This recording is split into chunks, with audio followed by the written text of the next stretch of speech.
before we hear too much about that, I think we better go to our street skills team talking about road safety and the danger of crashing. We caught up with Craig Beard and the team. Hey, tell us guys, you've also got a street skills message that you'll be giving. What's the main message you'll be giving to young people?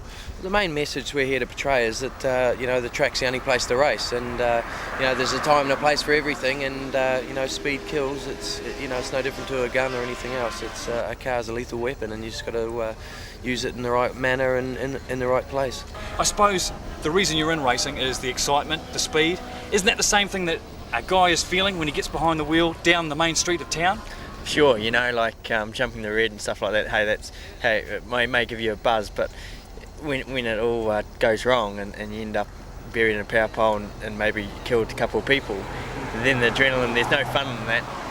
At least in the circuit, you're in a safe condition. You've got the proper environment, and when you do get an adrenaline, generally it doesn't go wrong. What was the most frightening statistic for you about road disasters?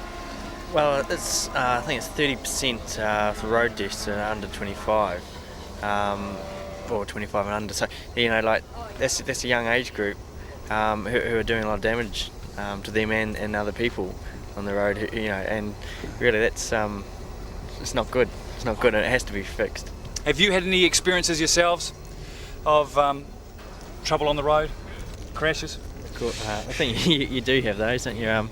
You've got the problem with the Kiwis is that no one wants to give way, no one wants to move over, no one wants to flash your lights to let you in a traffic jam, and that's just general courtesy. Really, saves a lot of crashes, saves a lot of people from getting a temper, from people going slow on the road, and they're not pulling over, letting other people through, because they might be going as fast as they feel, which is safe, but and that just forces people to overtake in the wrong places. Craig, you've been around overseas too. How do we compare the Kiwi driver? Well, I think we're just a little more aggressive in some ways on the road. As Jason said, in London or somewhere, if you're actually wanting to get into a queue of traffic, someone will just stop and flash their lights so that the job's done. Opposed to here, it seems to be each man for himself. Have you experienced that too? Yeah, certainly here. Yeah, the Kiwi driver is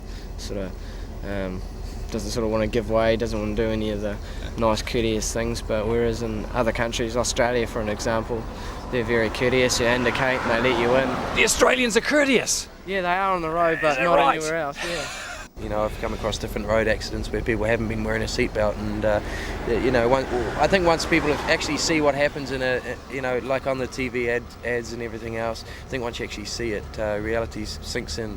It's they're not pretty things, road accidents, and you don't go and race a car without a seatbelt. So let's wear them on the road. How'd you come across these accidents in New Zealand? Really? Well, yeah, just driving on the road. I guess everyone has come across an accident at one point of time. But what was your immediate reaction at that accident site?